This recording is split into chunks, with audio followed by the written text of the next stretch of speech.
नमस्कार.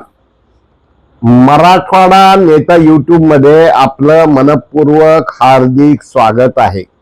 मित्रहो, कालपासून मराठवाड्यातच नव्हे तर महाराष्ट्रात IAS बीडचे माजी जिल्हाधिकारी अविनाश पाठक यांना अटक, 7 दिवसाची पोलीस कोठडी यावर प्रसार माध्यमातून मोठ्या प्रमाणात चर्चा, मतांतर मांडले जात आहेत.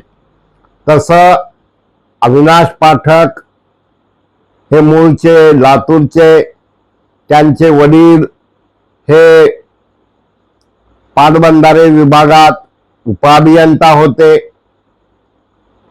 मला आठवतंय जवळजवळ 40-35 वर्षापासून मी अविनाश पाठक यांना ओळखतो आणि अविनाश पाठक यांचा काही जण गेम झालं म्हणतात, काही जण काही राजकीय नेत्याच्या आश्रयाने गडबड झालं म्हणतात. पण एकंदरीत ब्युरोक्रेसी आणि संघटित ब्युरोक्रेसी आणि IAS ऑफिसर लॉबी म्हणजे प्रशासनावर लोकप्रतिनिधीचं पकड कमी आणि अधिकाऱ्याची पकड जास्त आहे. मी वारंवार वेगवेगळ्या वेळा विलासराव देशमुख मुख्यमंत्री असताना सुद्धा वेगवेगळे अधिकारी पुन्हा पुन्हा येऊ नयेत हा आग्रह धरतोय. शासकीय नियमाप्रमाणे एकच अधिकारी पुन्हा 1 वर्षापेक्षा जास्त असता कामा नये. पण अविनाश पाठक तहसीलदार म्हणून, उपजिल्हाधिकारी म्हणून, डेप्युटी कलेक्टर पुरवठा अधिकारी म्हणून, तसंच ते जिल्हा परिषदेचे CO म्हणून, जिल्हाधिकारी म्हणून, जिल्हा बँकेचे प्रशासक म्हणून अशा वेगवेगळ्या पदावर होते. आमचं म्हणणं हेच आहे की हे चुकीचं आहे.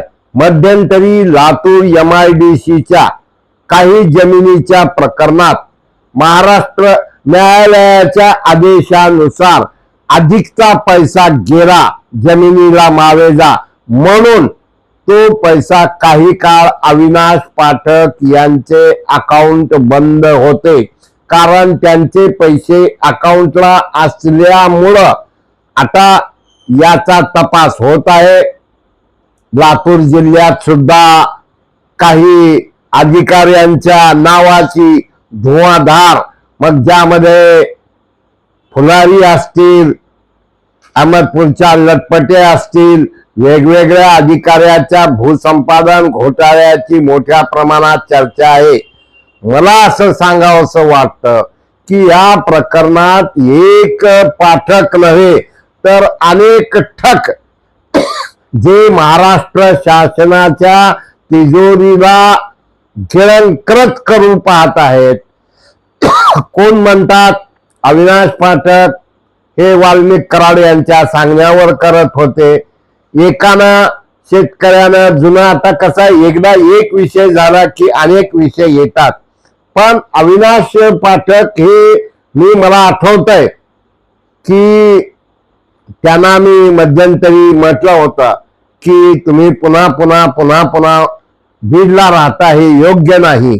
कारण काम करत असताना चुका होतात आणि त्यांच्यावर जे गंभीर आरोप करण्यात आलेले आहेत ते कितपत सिद्ध होणार, आता हे न्याय प्रविष्ट असल्यामुळं तपास चालू असल्यामुळं याबद्दल काही बोलणं उचित आहे असं मला वाटत नाही. पण अर्थशास्त्रज्ञ विम दांडेकर यांनी म्हटल्याप्रमाणे संघटित नोकरशाही हा देशापुढील धोका आहे म्हणत असताना एका बाजूला तुकाराम मुंडे सारखा अधिकारी फटाफट बदल्या होतात, पण पाठक सारखा अधिकारी वर्षानुवर्ष तिथं राहतो. अनेक उपजिल्हाधिकारी, अनेक नायब तहसीलदारचे तहसीलदार होतात. तसंच अनेक अधिकारी लातूर जिल्हा अधिकारी कार्यालयात एक अधिकारी हे अविनाश पाठक यांचा काहीतरी संबंध आहेत आणि त्यांचं मिली बघत आहे असंही काही जण बोलतात. शेवटी कानात आणि डोळ्यात अंतर असतं. मध्यंतरी लातूर जिल्ह्यातील जिल्हाधिकारी कार्यालयात फार मोठा कृषी विभागाच्या बिलाचा घोटाळा उघडकीस झाला होता. दुर्दैवानं आपण जर पाहिलं तर अनेक आरोप होतात, चर्चा होतात, पण मध्येच माशी शिंकते.